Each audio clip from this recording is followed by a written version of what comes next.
There will soon be a new vaccine for the coronavirus pandemic. The question is, are these vaccines safe and can the government force you to take them?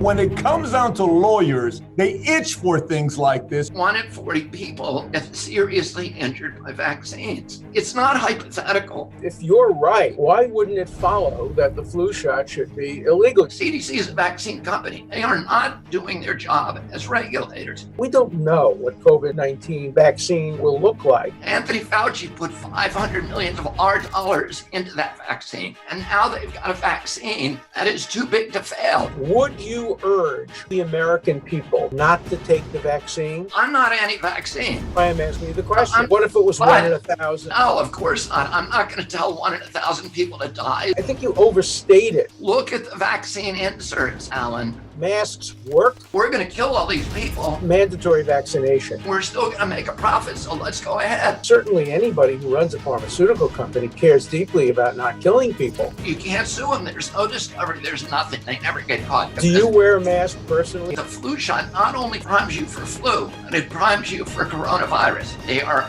unavoidably unsafe. So look, we've invited a lot of different doctors to want to come and debate the topic of COVID-19 vaccine, and everyone's turned it down. But when it comes down to lawyers, they itch for things like this. So it's a different story when we're talking about my two guests today, who, by the way, both of them have been a guest on Valuetainment before separately on different topics. But today, conversation came up this week. A video popped up about what Alan Dershowitz said that led to a dialogue with Robert Kennedy. And then we said, you know, what if we can set up a friendly debate here together? They both agreed. And so today's a special episode. We'll talk about a lot of different things. But prior to going into it, if you don't know who Alan Dershowitz is, his resume is legendary. 50 years he taught at Harvard. He's represented some of the most interesting cases, O.J. Simpson, a lot of different cases. So he's had debate is what he does for a living. And on the complete opposite side, we have Robert Kennedy, where many call him a hero when it comes down to environmental crusader. He's also obviously a lawyer. They've both written books. Alan's recent book, which you can get free on Kindle right now, is Guilt by Accusation. It's on the topic of the Me Too movement. Again, I asked him, do you want us to sell it? He said, no, let him go get the Kindle. So that's his discretion. You can go get the Kindle. We'll put the link below as well. Having said that, gentlemen, thank you so much for being a guest on Valuetainment and agreeing to do this debate. Thank you for having us, Patrick. Yes. Thank you. So first thing I want to do is I'm going to share my screen, and I'm going to I want the audience to see what led us here, a comment that you made on a podcast you did, and then I'll go from there asking your thoughts on it. So here's what was said in an interview a few weeks ago by Alan. Let's show a clip of this. Let me put it very clearly. You have no constitutional right to endanger the public and spread a disease, even if you disagree. You have no right not to be vaccinated. You have no right not to wear a mask. You have no right to open up your business. Wait, can I stop you? No right not to be vaccinated, meaning if they decide you have to be vaccinated, we have to be vaccinated? Absolutely. And if you refuse to be vaccinated, the state has the power to literally take you to a doctor's office and plunge a needle into your arm. If the vaccination Where is that in the Constitution? If the vaccination is designed to prevent the spreading disease. If the vaccination is only to prevent a disease that you will get, for example, if there's a disease that will kill you, you have the right to refuse that, but you have no right to refuse to be vaccinated against a contagious disease. Public health, the police power of the Constitution, gives the state the power to compel that, and there are cases in the United States Supreme Court. So now that interview goes for a while, so let me bring you back to us here. Alan, those are some strong statements you made. Obviously, his reaction, a lot of people's reactions. Has your position changed since making those statements on that interview? The statements I made on the interview were professional statements based on reading Supreme Court cases, not expressing personal views. They were I have strong personal views, but my constitutional views haven't changed at all. Let me be very clear. I don't think this issue is going to come up in the near future, because right now, the New York Times has a big story today in which they talk about how there's going to be a limited number of vaccines and people are going to be waiting online to get them. So the issue is not going to be confronted as to mandatory vaccines. Having said that, I want to just pause for 1 second and say how important this debate is and how privileged I am to participate in it with so distinguished a conversationalist as Robert Kennedy.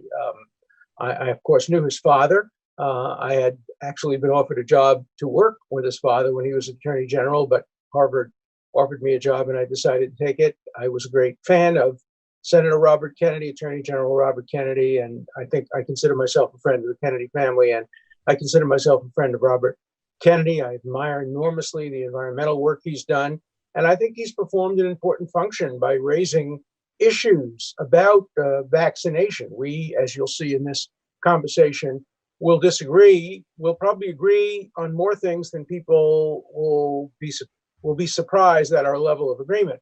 But on the issue of constitutionality, I am confident that this Supreme Court would follow Supreme Court precedent from 1905 and would say if there is a safe, and that's crucially important, effective measure that could significantly reduce the contagious impact of a deadly disease like the current pandemic virus, that the state would have the power to either directly compel vaccination or, for example, condition young students coming to school on being vaccinated or people doing other things that might result in contagion being vaccinated. So, no, I haven't changed my professional constitutional opinion, but as Robert will tell you, we've had conversations offline, and he has persuaded me about a number of things relating to the health and safety and efficacy of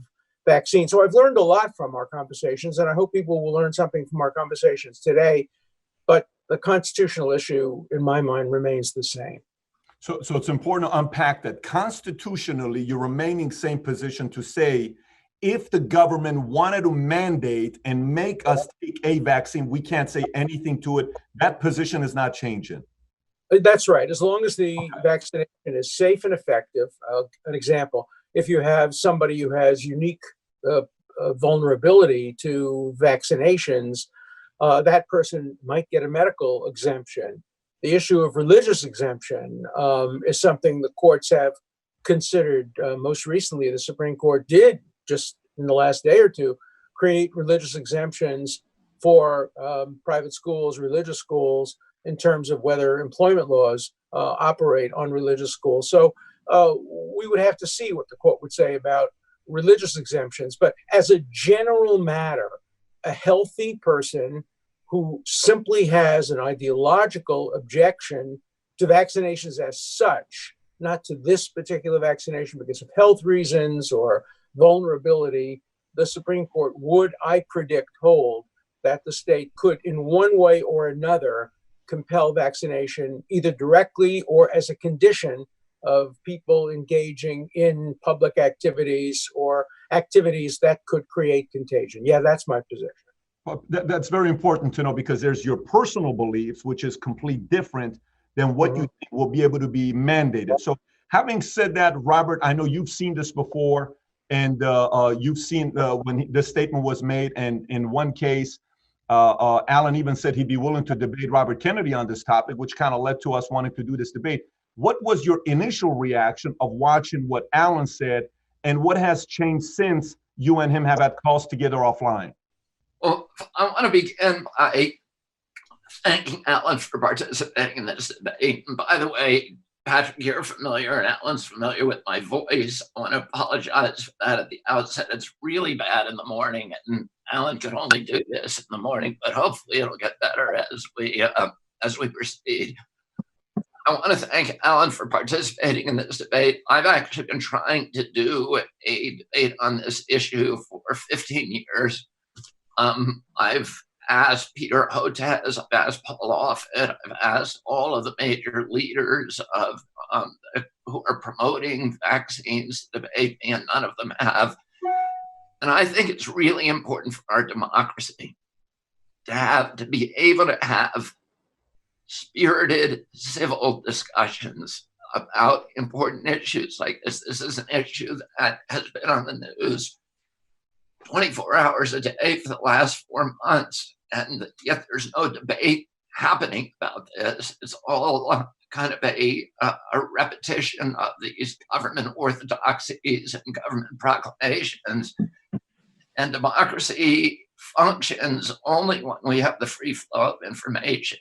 Policy is best often crafted in the furnace of heated, spirited debate. It's part of our constitutional system. It's part of American tradition. We invented free speech in this country through the First Amendment, and it ought to be something that we celebrate and that we model for the world. It shouldn't be something where you now have Democratic leaders like Adam Schiff calling on social media sites to censor debate about an important government issue. That shouldn't happen. So I'm very grateful to Alan, who I know loves the First Amendment, for actually agreeing to debate on an issue at which he's at a disadvantage, because I've spent 15 years working on this issue. I'm at a big disadvantage for him when it comes to talking about constitutional law. And I'm going to try to keep a lot of this debate on my side of the issue to put him at a disadvantage. Oh, let me start out by saying I don't agree with Alan's initial, and this is a very small disagreement because Alan and I have talked a lot offline, and I think we've come to a place where we really believe this is going to be a conversation, not a debate, because I think on most of the issues we are in agreement. And he made the qualifiers when he came up, and he said if it's safe, if it's effective. And I think those are the big ifs. That's the playground where this debate is really happening. And I think in the end, he and I would end up in the same place in that debate. I will make a minor dispute, which is the Jacobson case, which was decided in 1905, was not a case where the state was claiming the power to go into somebody's home and plunge a needle into their arm, or kick down their door and take them by force. The Jacobson actually was a guy who was resisting taking a smallpox vaccine. He was from Cambridge, Massachusetts, and the penalty for not taking the vaccine was a $5 fine. So it was like a traffic ticket.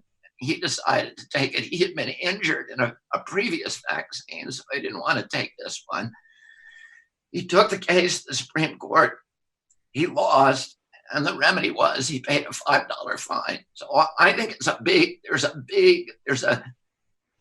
big constitutional chasm between, that remedy, which is paying a fine, and actually going in and holding somebody down and forcibly injecting them. And I'm not convinced that the Supreme Court of the United States at this point would uphold that kind of law 9-0 or 8-1 at all. So let me just say that.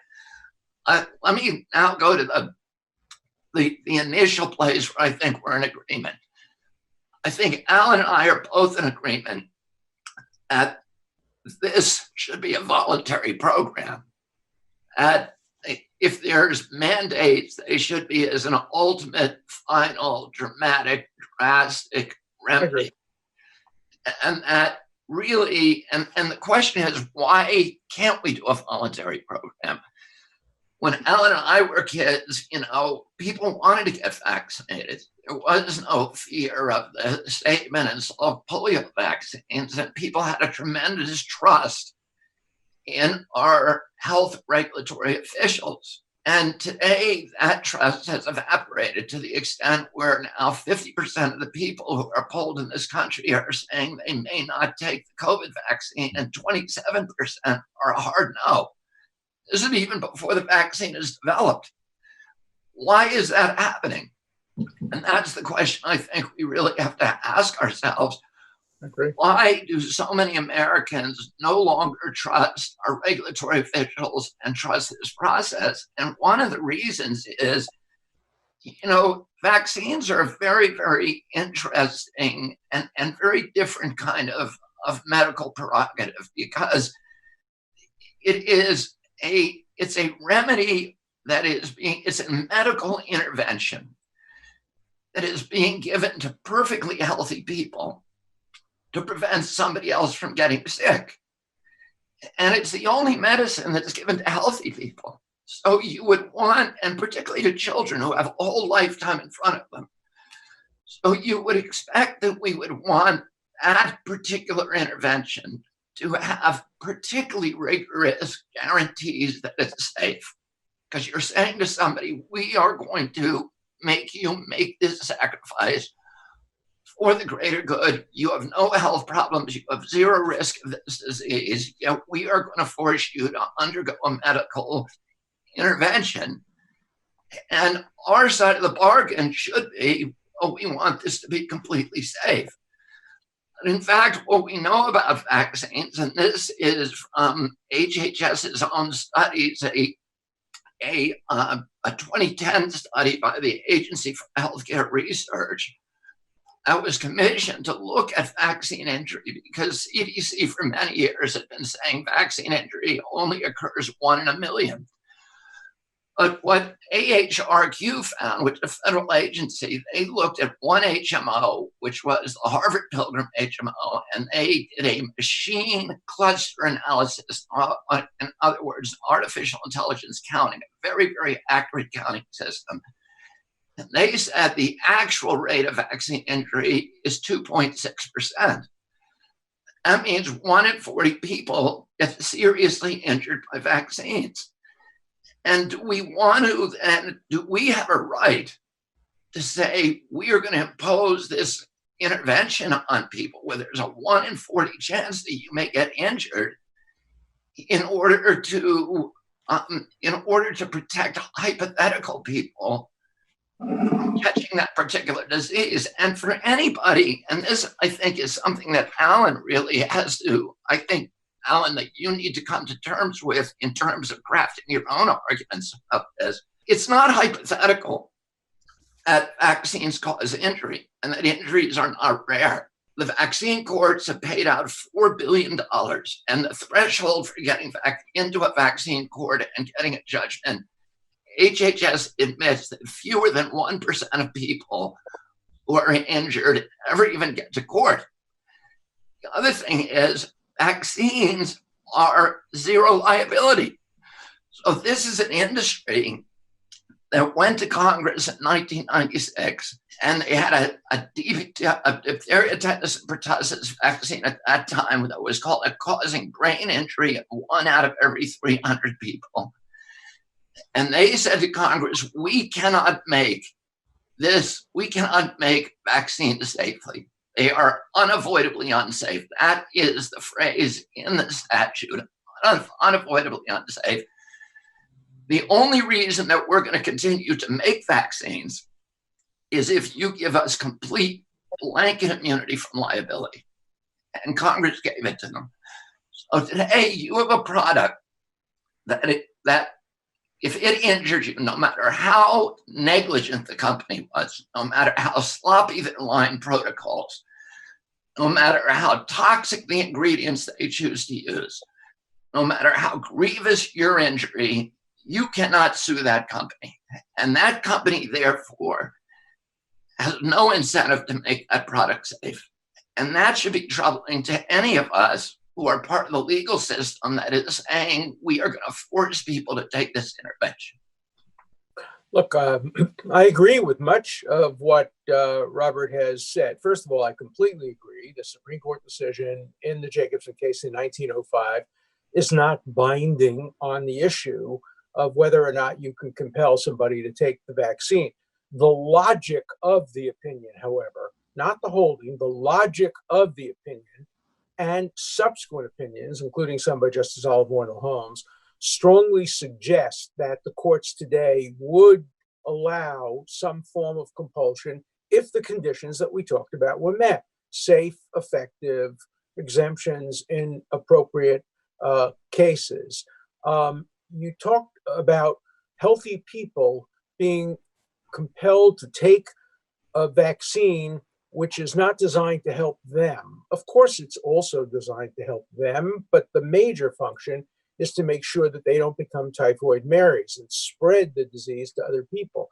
But when you take a vaccine, you also increase the chances that you will not get the terrible, terrible disease. I think you're going to have to concede, Robert, that the smallpox vaccine had an enormous positive impact on wiping smallpox from the face of the earth. Smallpox was a dreaded, dreaded, dreaded disease. The Black Plague back in many, many centuries ago, if there had been a vaccine back then, could have saved probably millions of lives. We don't know what COVID-19 vaccine will look like, but on the assumption, and here we have a real argument, on the assumption that it would be effective and would stop the pandemic and would cause some injury to some people, then you have to ask how the courts would strike the balance. Oliver Wendell Holmes once made an analogy to, in an unrelated case, to being drafted into the Army. When you're a young 18-year-old healthy person, and we have a draft as we had in the Second World War, we don't have it now, but at that point in time, a young 18-year-old was told, look, Congress has given the Army complete exemption. We're not liable if you're shot by the Nazis or by the Japanese. You have to risk your life in order to protect other innocent people in the country. And it's not a perfect analogy, obviously, but it does show that the courts have given to the government the authority to sometimes make decisions that require you to sacrifice your life. I have to tell you, I don't become personal about this, but I don't think there's any family in the history of America that has ever made more sacrifices in the public interest than the Kennedy family. You know, it broke all of our hearts to see how much sacrifice the Kennedy family personally made in order to, particularly Robert Kennedy, who put himself in harm's way so many times on behalf of the civil rights movement. People forget how much he put himself in harm's way on behalf of Israel. You know, he was a great friend of Israel, a great supporter of Israel, and the horrible man who killed him because he was a Palestinian who hated Bobby Kennedy Sr.'s views. Sacrifice is part of the American tradition, and the Americans owe the Kennedy family an enormous debt of gratitude for their sacrifices. Now, those were voluntary sacrifices. President Kennedy went to Dallas knowing there were risks. Robert Kennedy went to Los Angeles knowing there were risks. By the way, I was working on his campaign the night I was woken up in the middle of the night to learn the horrible, horrible, horrible, tragic news. Those were voluntary acts. And obviously, we're talking about a very different thing. We're talking about involuntary acts. But being drafted is an involuntary act. Again, to mention the Kennedy family, the oldest brother of the Kennedy family volunteered to serve in the Army and was killed in combat as a great hero. But there were others who didn't volunteer. Many of my own relatives served abroad. So we demand sacrifices, and we don't demand perfection. I think both Robert and I agree that we live in an age, and it's a terrible time that we live in, where everything has become politicized. You mentioned that when we were kids. I remember not being able to swim in the summers of 1953, 4, 5 because of polio. My friend died after being on a lung machine, and the blessing that we all made to Salk and Sabin for developing the vaccine. But there were consequences. People took the vaccine and did suffer. In the end, though, polio was wiped out. And, you know, we live in a very divisive age. Let me mention one other point that I think we should be discussing. Today, the New York Times has a very interesting story about who the vaccine will be offered to. The Times story is not about mandatory. It's about people wanting it. And Robert and I completely agree that the program should begin by giving it only to volunteers. We should only get to this terrible, tragic choice issue in the end, if it's absolutely essential that people who don't want to be vaccinated have to be vaccinated to get the kind of herd immunity. We all agree with that. But we live in such a divided time that everything has become politicized. On July 4th, the Reverend Farrakhan made a speech to almost 1 million people in which he urged Black people not to take the vaccine because we know the history of how Black people were experimented on during the terrible Tuskegee time. And yet Black people and Latino people and people of color are the most vulnerable to the illness. Is that a smart thing for Farrakhan to have urged his community? The number of people of color who have refused, who have indicated a refusal to take the vaccine is, I think, slightly higher, according to the report, than the number of people not of color who are refusing to take the vaccine. I understand that. I understand the suspicion that our country has generated among people. People don't trust people anymore. I wrote an article in early March, right at the beginning of this, I wrote an article, and the title was Trust Science, but Be Skeptical of Scientists.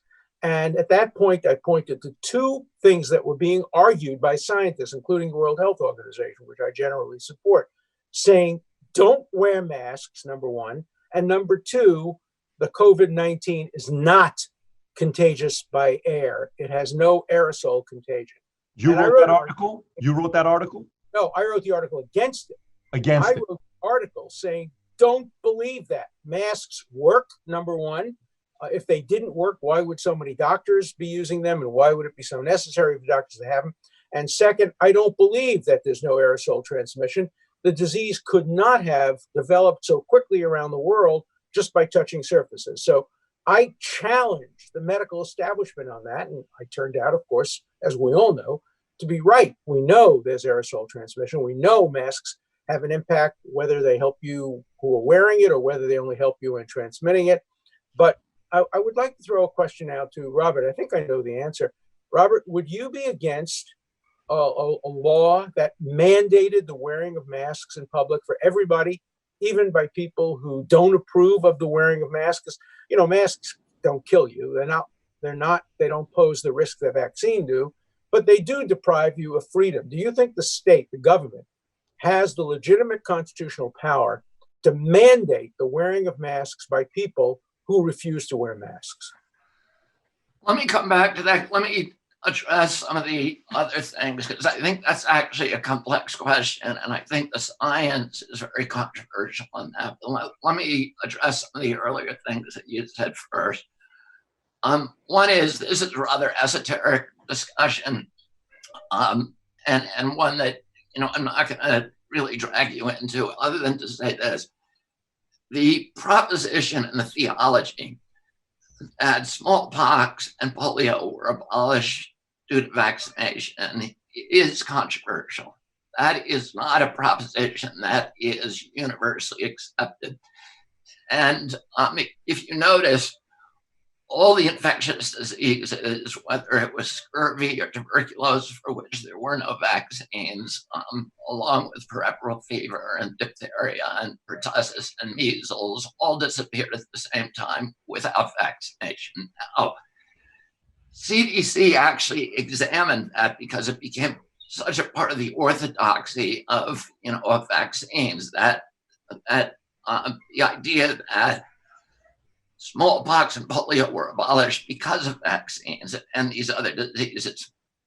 They did, John Hopkins and the CDC in 2000 did a comprehensive study of that proposition. The study was published in Pediatrics, which is the journal for the American Association of Pediatrics, which is kind of a redoubt, a fortification for vaccine orthodoxy.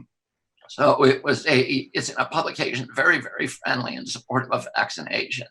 For people who want to look up the study, the lead author is Guyer, Guier. And the conclusion of that study is that the abolishment of mortalities from infectious diseases that took place during the first half of the 20th century had virtually nothing to do with vaccines. It had everything to do with sanitation, with nutrition, with hygiene, with electric refrigerators, with reduction in population densities, and essentially engineering solution, clean water, good food. And that was, and actually there was a guy called Edward Cass, who was the head of Harvard Medical School at that time, who gave a very, very famous speech in which he warned that people who were promoting vaccines and other technologies would try to take credit for those reductions in mortalities from infectious disease. And he said, beware of them, because they'll try to monitor that, they'll try to monetize them and use that to increase their power and their prestige. So it's something that you might look at. Again, it's called GUYER, G-U-I-E-R. I agree with you. There was tremendous faith in vaccination during that period. But when you grew up, I grew up, Alan, we had 3 vaccines, and all of them were deemed as necessary. They were feared diseases. Today's kids have to take 72 vaccines, 72 doses of 16 vaccines in order to stay in school. And that explosion of new vaccination came in 1989, right after the passage of VICA, Vaccine Act. The Vaccine Act gave blanket immunity from liability to vaccine companies. And so those companies all of a sudden looked around and they said, holy cow, now we've got a product where we are completely excused from the highest cost from that afflicts every other medical product, which is the downstream liability for injuries. That's the biggest cost for every medicine. Not only that, vaccines have another exemption that most people don't know about. They are the only medical product that does not have to be safety tested against a placebo. And that exemption is an artifact of CDC's legacy as the Public Health Service, which was a quasi-military agency, which is why people at CDC have military ranks like Surgeon General, and they wear uniforms.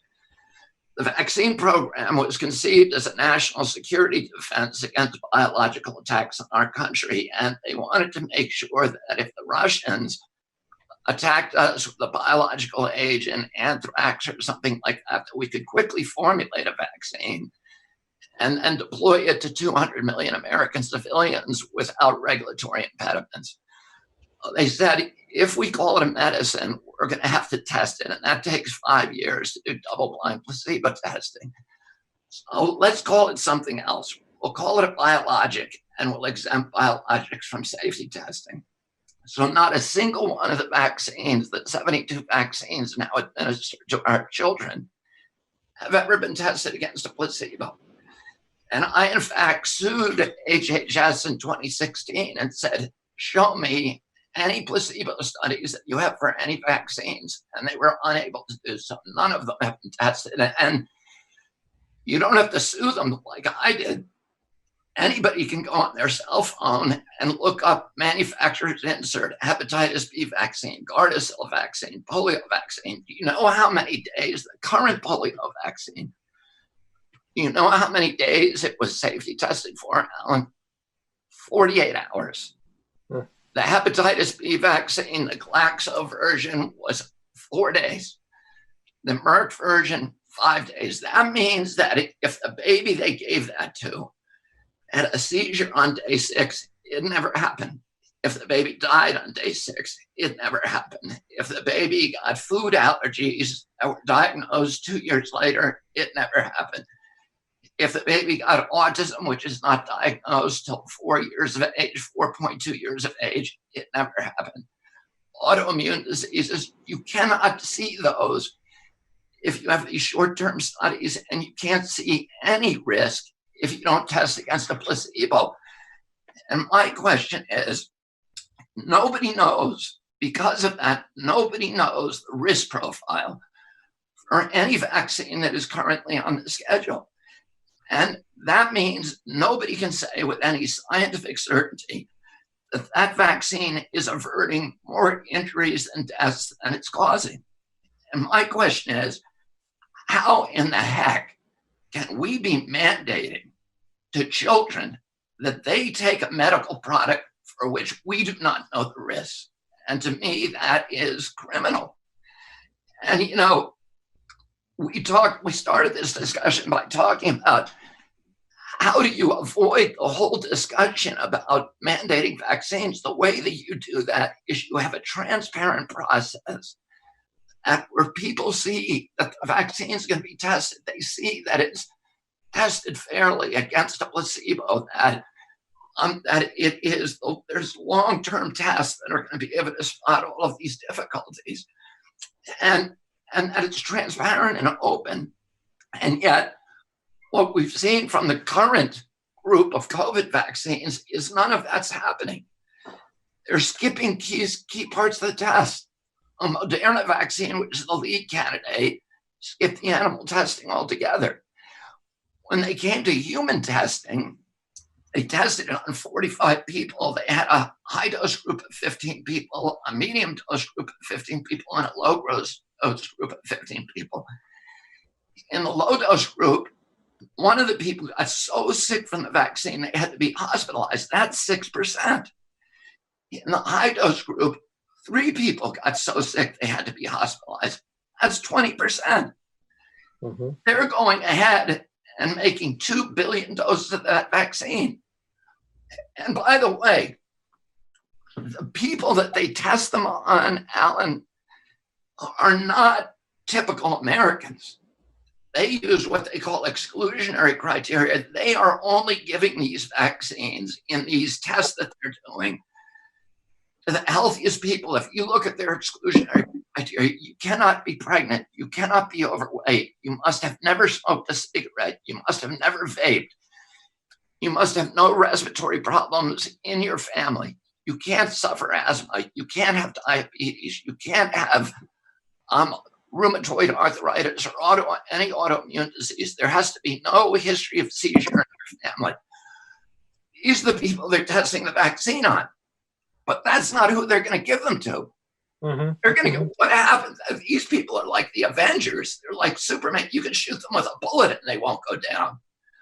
What happens when they give them to the typical American, Sally Sixpack and Joe Bag of Donuts, who's 50 pounds overweight and has diabetes? What is going to happen then? You're not going to see 20%. You're going to see a lot of people dropping dead. These people lost consciousness. They had to go to a hospital. They had huge fevers. And they're the healthiest people in the world.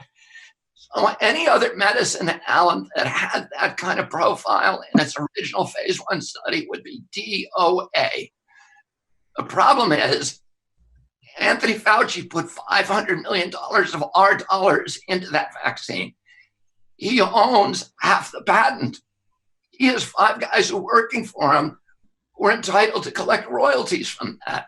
So you have a corrupt system, and now they've got a vaccine that is too big to fail. And instead of saying, hey, this was a terrible, terrible mistake, they're saying, we are going to order 2 billion doses of this. And you've got to understand, Alan, with these COVID vaccines, these companies are playing with house money. They're not spending anything on it, and they have no liability. So if they kill 20 people or 200 people, 2,000 people in their clinical trials, big deal. They have zero liability. And guess what? They've wasted their money because we're giving them the money to play with. Oh, people like me and people in our community are looking at this process, and we're saying, whatever comes out of that process, we don't want to take it, because we're seeing how the sausage gets made, and it's really sickening.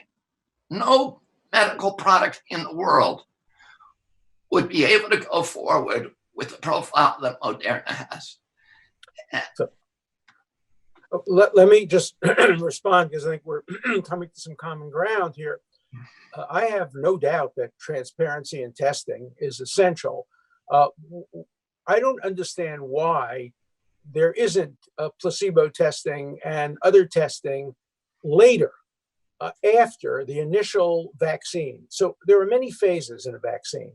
We have an emergency now, and we may have to, in fact, develop a vaccine and make it available to people without placebo testing, without diversity testing. We may have to do that, but there's no reason why over time we can't do the traditional testing, say with polio or smallpox, that are now part of our history and have now existed for so many years. Obviously, at this point, there's no reason not to be able to do the placebo and the other kinds of human testing. The article in the Times that I referred to made a very interesting point. It said that the people who are most vulnerable to the disease are the people who probably won't be part of the original testing. The testing is, as you said, done mostly on people who are quite healthy. But isn't there a natural test that occurs? You say the pharmaceutical industry has nothing to lose, but look at what happened to the pharmaceutical companies that put forward some of the opiates. They have been driven out of business. Their names have been taken off buildings. They are regarded as pariahs in the world today. Certainly anybody who runs a pharmaceutical company cares deeply about not killing people. And even if the government doesn't mandate this kind of testing, and even if they give them exemption from financial liability, surely good people, and I think we assume that people who run companies today, I have a friend who's trying to develop one of the vaccines, and he's doing it without profit. He feels so strongly about the need to vaccinate people around the world. So I think you overstate it when you say that the people who are developing these vaccines have no concern whatsoever whether people live or die. I think they do have a concern. I think the government has eliminated their financial liability. But would you be sad? And the other thing is, you say there's no testing, but I'm not the expert. I'm not the medical journal reader, but I've read enough medical journals to know that there is a lot of natural testing. You cite some of it. You cite some of the arguments that say that over years, people get autism, people get this, people get that. Those results don't come from the initial testing that allowed the product to go forward. They come from great universities, medical schools, and public health institutions that continue to test products over time and report to the public the results of those products.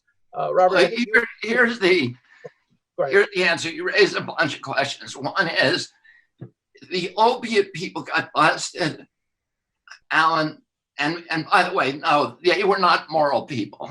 They knew what they were doing. They're killing 56,000 American young kids a year, knowing what they were doing. More kids every year that were killed in the 20-year Vietnam War. These are not moral companies. And they only got busted because plaintiffs' attorneys could sue them.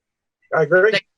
They got the discovery documents and walked them down to the U.S. Attorney's Office and said, hey, there's criminal behavior here. That can never happen in the vaccine space. You can't sue them. There's no discovery. There's no depositions. There's no class action suit. There's no multi-district litigation. There's no interrogatories, nothing. They never get caught. Now, these four companies that make all of our vaccines, all 72 of the vaccine shots that are now mandated for our children, every one of them is a convicted serial felon.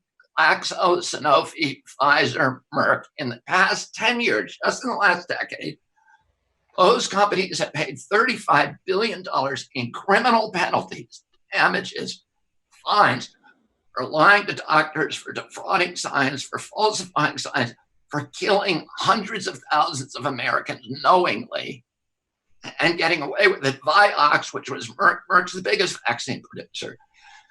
Vioxx, which was their flagship product in 2007, was a pill that they marketed as a headache pill that caused heart attacks. They knew it caused heart attacks because they saw them in the signals in their clinical trials. They didn't tell the American public. And they killed between 120,000 and 500,000 Americans who did not need to die. And most of those Americans were people who had rheumatoid arthritis, or they had headaches and migraines. They took that pill, believing, and by the way, when we sued them, we got spreadsheets from their bean counters where they said, we're going to kill all these people. We're still going to make a profit, so let's go ahead. Nobody can justify that. I agree with you completely. And they ended up, they should have all gone to prison and said they paid a $7 billion fine. But how can anybody, it requires a cognitive dissonance for people who understand the criminal corporate cultures of these four companies to believe that they're doing this in every other product that they have, but they're not doing it with vaccines. They are. Look, and I just want to answer your other question. No, sure. Placebo testing does not take place after the clinical trials. And the reason for that is that HHS has adopted a very unethical guidance that says it is unethical once a vaccine is licensed recommended. It is unethical to do placebo trials or compare vaccinated versus unvaccinated people. There are scientists who do it, but they're punished for it. It's very difficult for them to publish. They get their funding cut off because nobody wants any study that is going to reveal the truth about vaccine injuries. So it just does not happen. Look, it's very important that you're making these points because we live in a democracy and nobody is going to compel a vaccine unless you get democratic approval. Legislatures are going to have to pass laws doing that. And you should testify about this. Your voice should be heard.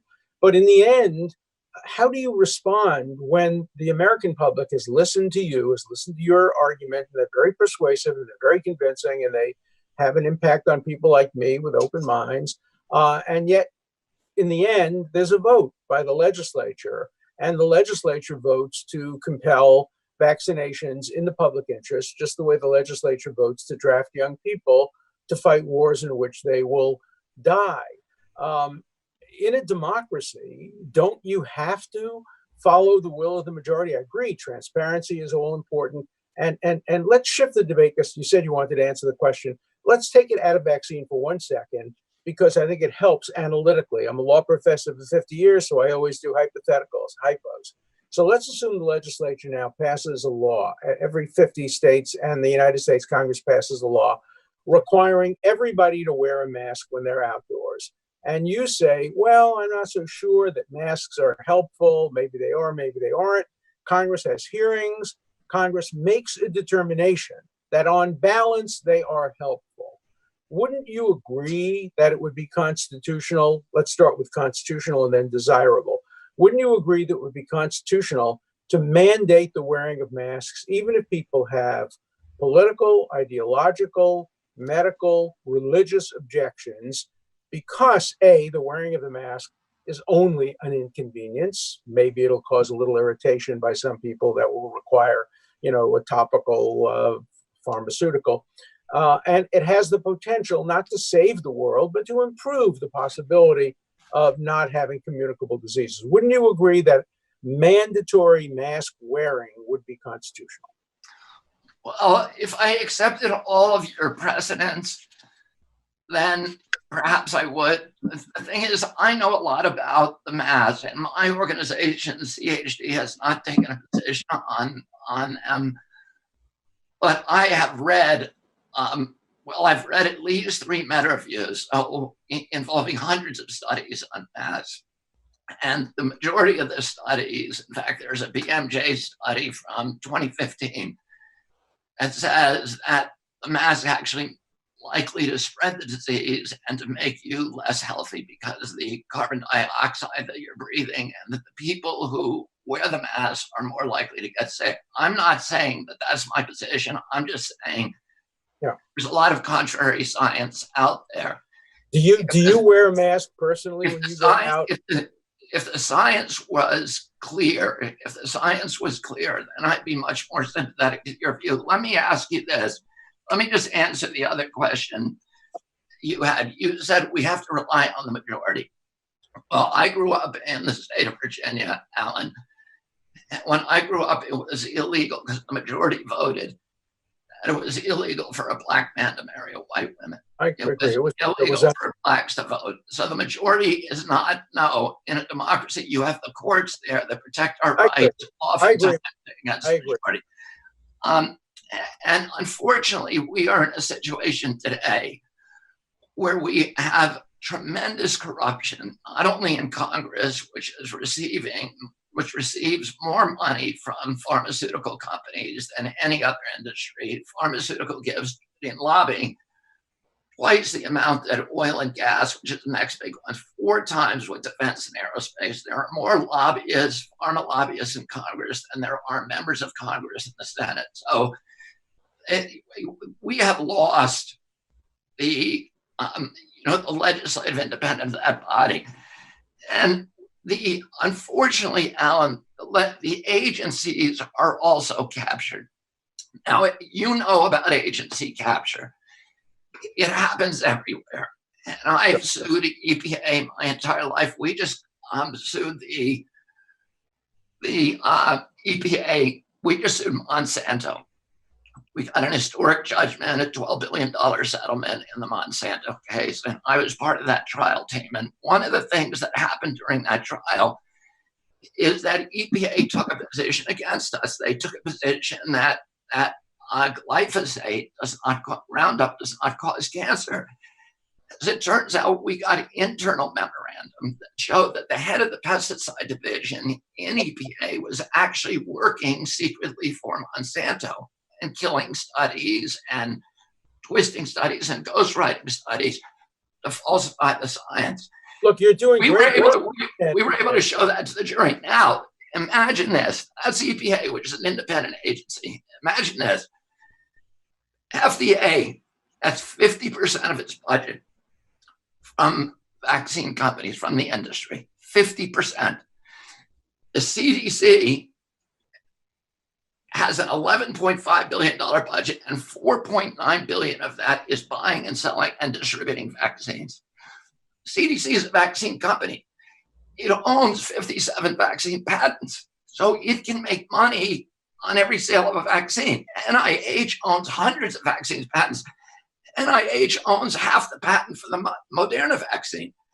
There's 5 individuals at NIH, and the rules at NIH, if you're a scientist or an official who worked on a vaccine, you're allowed to collect $150,000 a year in royalties on sales that that vaccine makes. These regulatory agencies are actually vaccine companies. The vaccine marketing sales part of those agencies is the tail that is now wagging the regulatory dog. They are not doing their job as regulators. And in fact, the senior scientist at CDC today, the senior vaccine safety scientist, who's been, in fact, he's still in fact at CDC, he was the senior scientist there for 18 years. He is the author or co-author on all of the major studies that CDC has produced on vaccine safety, and particularly the studies that show the vaccine does not cause autism. His name is Dr. William Thompson. 3 years ago, he came forward and he said, we have been ordered to fake all the science of the last decade on autism. And he said, in fact, we were in the major study, which is called DeStefano 2004. It's the most cited study on this subject on PubMed. And he said, in that study, we found out that Black boys who get the MMR vaccine had a 363% greater risk of getting an autism diagnosis than Black boys who waited after 36 months. Right. He said he was ordered to come into a conference room with all that data with his 4 other co-authors by their CDC boss, Frank DeStefano, who then ordered them to destroy that data in front of them in CDC headquarters and then published that study saying there is no effect. So you have an agency that is really just an arm of industry. And the people who are in my community who are being derided and vilified, these mothers who have vaccine-injured children, are being vilified in the press, who are saying, wait a minute, we have read the studies, the scientific studies. We have read about the industry corruption. We need to talk about this. They're being silenced by the press.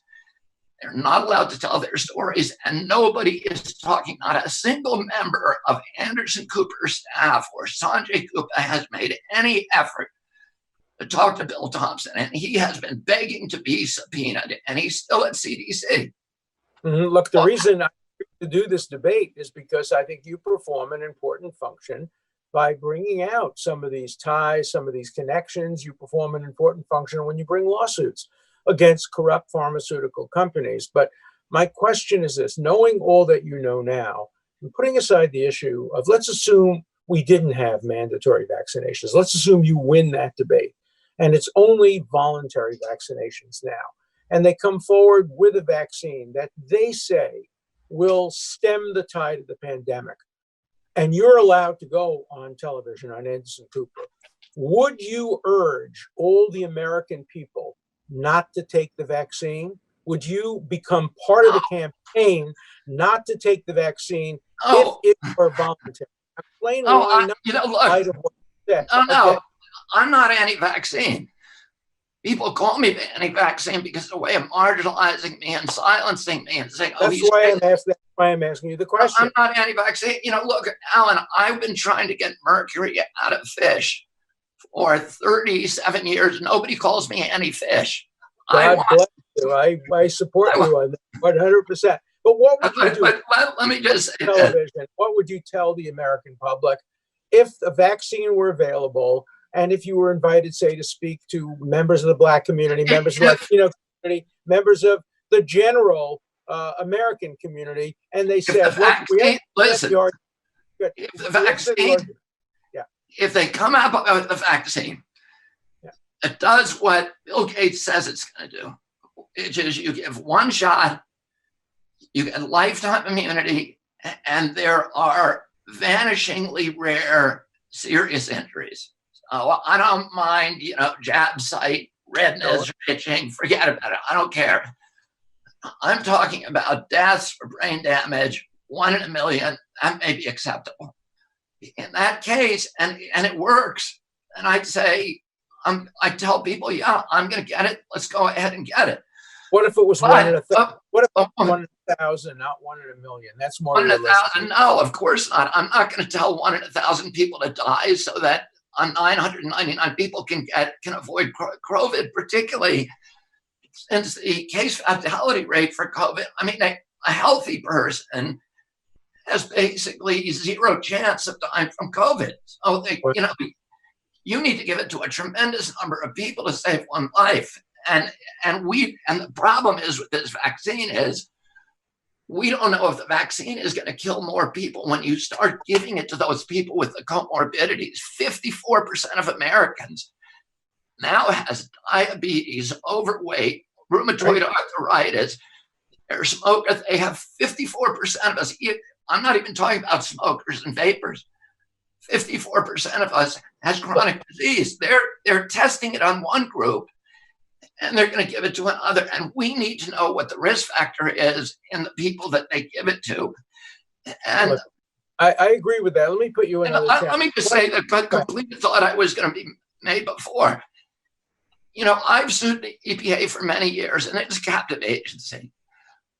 What would happen if EPA made half of its annual budget selling coal?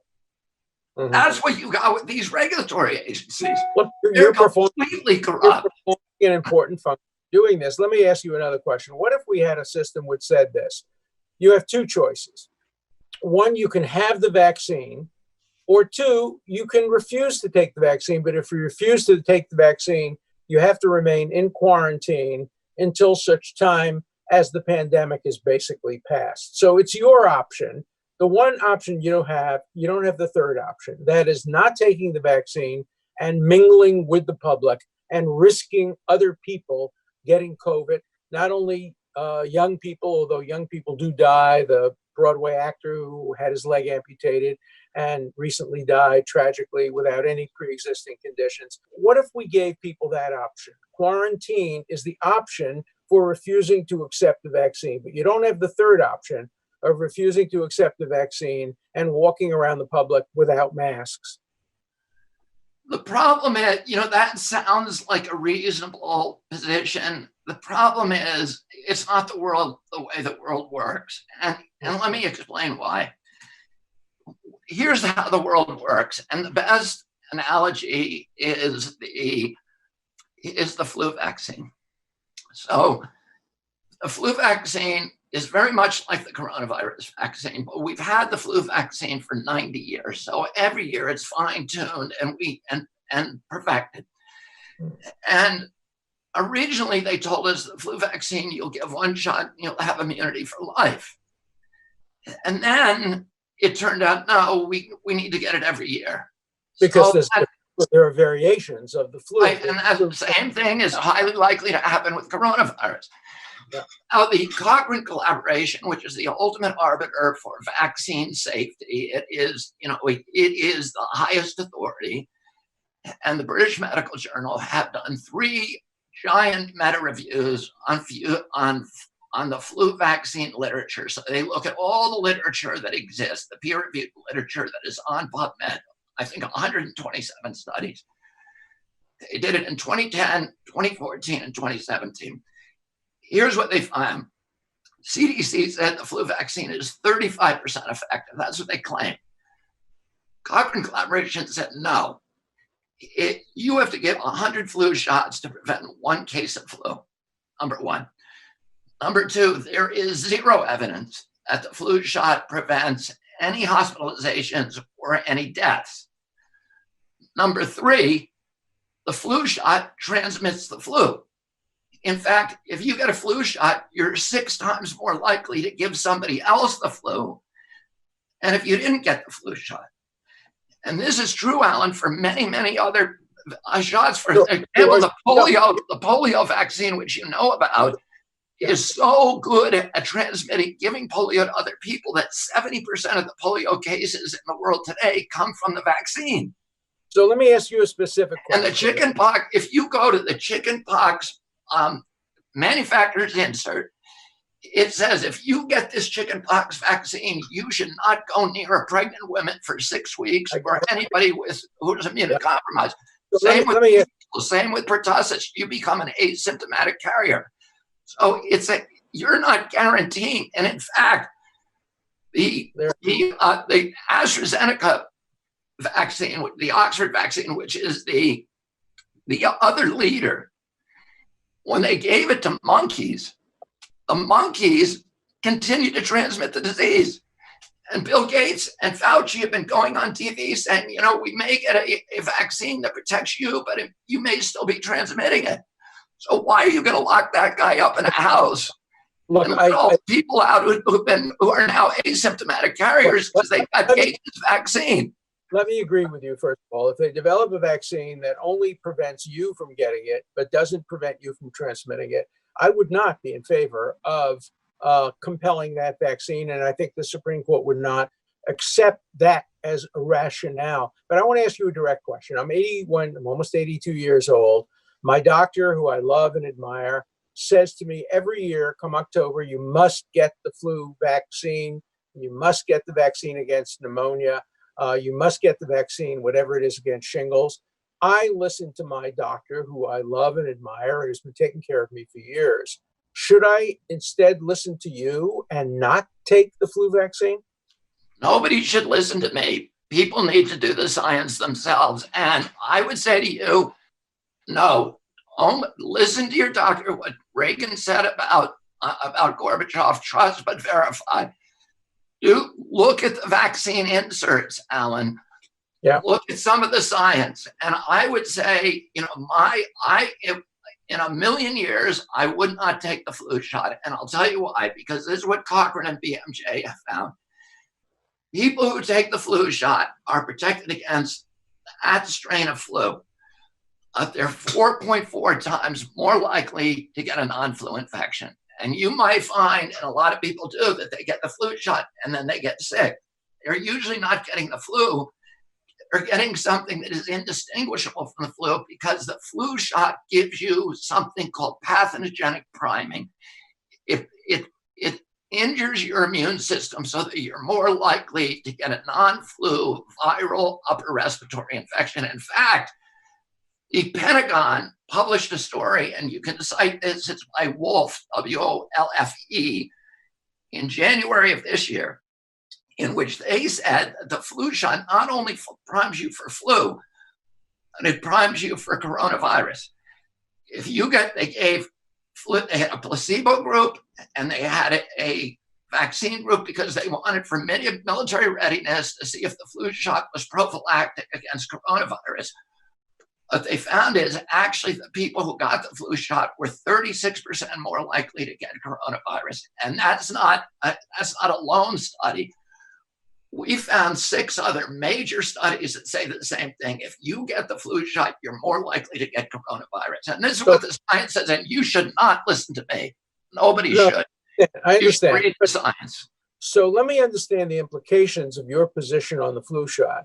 Not only would you not take the flu shot and urge me to look at the science and in the end decide not to take the flu shot because it's too dangerous, but you would also, if I take the implications of your position accurately, outlaw the flu shot, make it illegal because in your view and in the view of the scientists you quote, the flu shot causes more harm than good and increases the chances of us all getting the coronavirus. Do I understand the implications of your view correctly? Yeah, but I wouldn't take that sort of extreme position. What I would say is we should have vaccines, but we shouldn't have one size fits all mandates. There may be some situations where even a flu shot would be beneficial to somebody because a flu shot is not completely ineffective. It does probably give you protection against that year's flu strain if they get it right.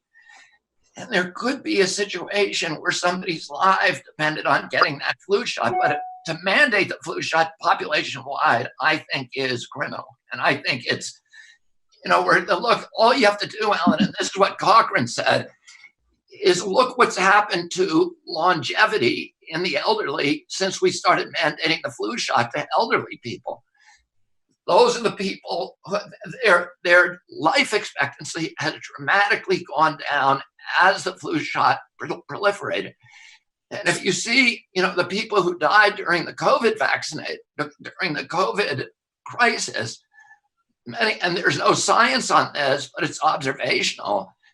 It tended to be people who got their flu shots, people who were in nursing home who all get flu shots, people who are first responders who get flu shots. So with all due respect, I don't understand the implications of your position. If you're right, why wouldn't it follow that the flu shot should be illegal? You said it's criminal to mandate the flu shot because it kills people in my age category. So if you had to cast the deciding vote, if you had decided to run for Congress instead of doing the great work you've done over so many years, and you were the deciding vote in the United States Senate, and there was a bill to outlaw the flu shot, why wouldn't you vote for it if you think I'm kind of a free market guy, and I think I'm against mandates.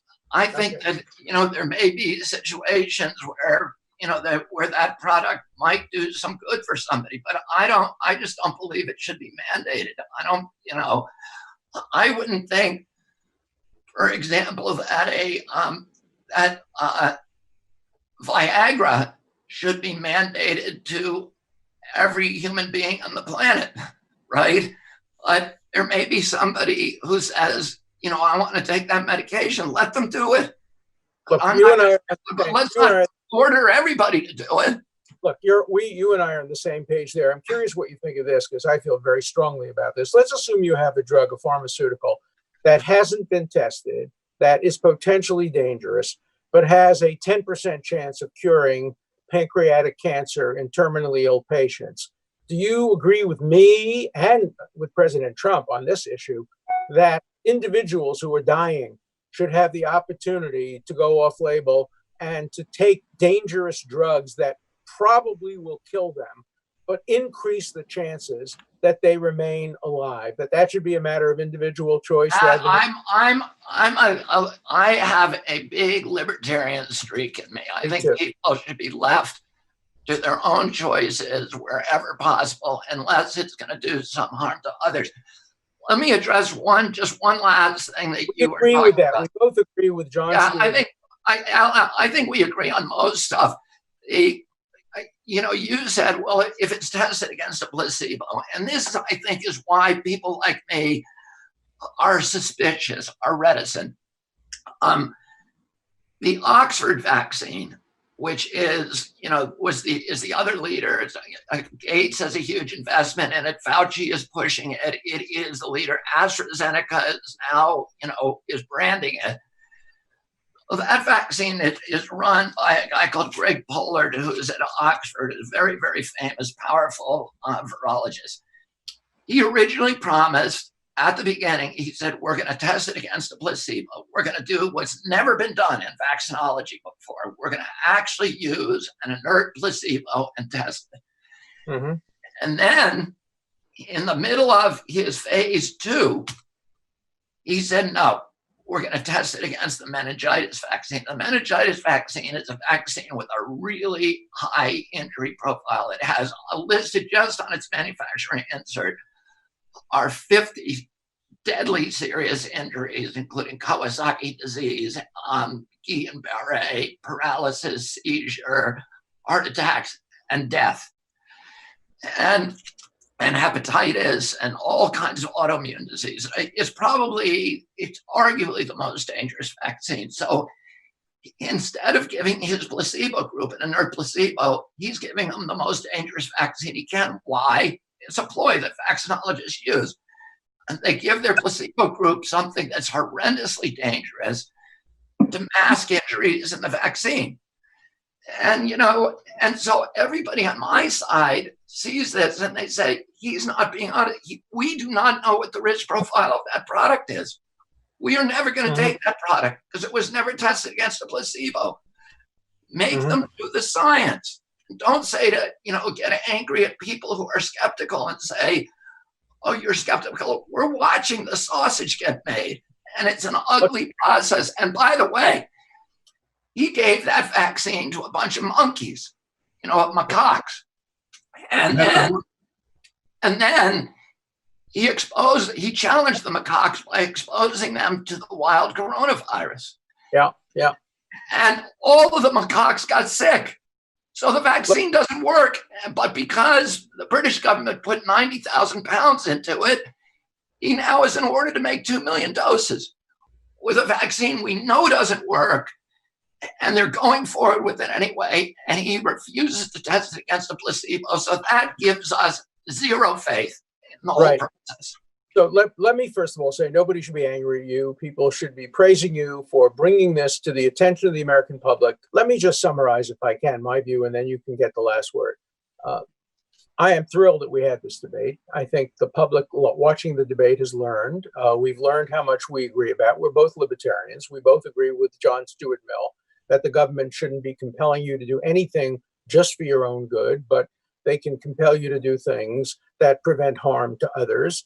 We have some disagreements about mandates. I think we both agree that any vaccine should start out by being offered voluntarily. We both agree that people should be offered the vaccine initially and take it on a voluntary basis, and that mandatory vaccination, which presents very daunting moral and constitutional issues, should not be required until it's proved absolutely necessary by the consensus of medical opinion. I think we also agree that the First Amendment and the spirit of the First Amendment requires that this debate continue. And so I'm pleased that we had this debate. You've persuaded me about some of the medical issues. I will look further into medical issues. I don't think I've persuaded you on the constitutional issues, and I know you haven't persuaded me on the constitutional issues. I still take the position, although in a democracy, the courts do have the final word, that I do believe that if there were legislation mandating in extreme circumstances with safety and other considerations taken into account, mandatory vaccination, I do believe the Supreme Court would and should uphold mandatory vaccination under those circumstances. That's the major area we disagree with. But in practical terms, I suspect we don't have a lot of disagreement that will come to fruition in the next year or so, because in the next year, the big issue will be how to get the vaccine voluntarily to as many people as possible who are willing to take it. And so thank you for putting together this debate. I think it really was informative. And thank you, Robert, for accepting the idea of debating on this issue. Thank you, Alan. And I want to express my gratitude to you on behalf of myself. And everybody in this community, you know, people who are called anti-vax, they're mainly not anti-vaccine. Almost all of them are the mothers and fathers of intellectually disabled kids who gave all the vaccines, who did what they were told, and then their child was injured, and that prompted them to go out and do the research. Those people should be allowed to speak. Those people should not be gagged. They should not be shut up. They should not be considered heretics. They should be allowed to tell their story, and they should be treated with compassion and understanding and patience and an intellectual openness toward their stories. They shouldn't be vilified. They shouldn't be gaslighted. They shouldn't be ignored. And right now, particularly at a point in our history where we're talking about giving lots of people this vaccine, their stories are more important to hear than ever. I want to thank you, because for 15 years, all of us have been trying to do a debate, and we haven't been able to get Peter Hotez to do it. We haven't been able to get Paul Offit, Ian Lipkin, any of the leaders have been scared to sit where you are now. And I want to thank you so much on behalf of all of us, but also our democratic traditions, for coming here. Thank you, Alan. Well, thank you, Robert. Gentlemen, one thing I do want to say is I'm glad I got through my 28 questions with you guys. It was very good. And I know one thing is we have to make this disclaimer that this debate is not sponsored by Viagra, even though Robert Kennedy brought up Viagra. And I'll make sure next time we're in Boston, I avoid taking you to my favorite sushi spot, since you are anti-fish. I had no clue until today's debate that Robert is anti-fish. And by the way, based on how this goes, if the audience comes back, we may reach out to you for part 2 again. If there's other topics we can touch up. Happy to do it. Alan, thank you so much for your time. Robert, thank you so much for your time. Take care, everybody. Appreciate you guys. Thank you. Thank you very much, Patrick.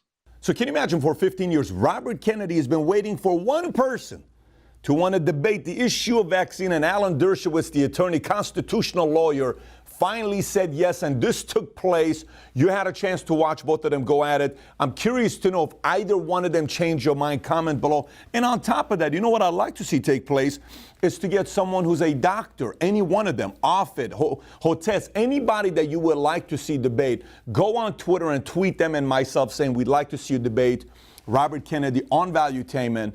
And outside of that, look, I got 2 other interviews I want you to watch. One of them is my full interview I did with Robert Kennedy, which is an even deeper interview on the topic of vaccine than this one. If you've not watched it, click over here. And the other one is a debate format that we had about a year ago, where we had 2 folks come, somebody who was from U.S. Navy intelligence and another person that was a director of a developmental director from Normal, and they debated marijuana. We went to cocaine, alcohol. Very, very good debate, live right here in my office. If you've not watched that, click over here. And if this topic of vaccine is important to you, you are directly or indirectly affected by this, help share this video. And the topic started out there by people talking about it. Whether you're pro or anti, share this video with others, Facebook, Twitter, text, whatever it may be, so we can get a lot of eyeballs so people start talking about this debate as we're getting closer to a possibility of a mandated vaccine for coronavirus. And if you enjoyed the video today, please click the subscribe button. Take care, everybody. Bye-bye.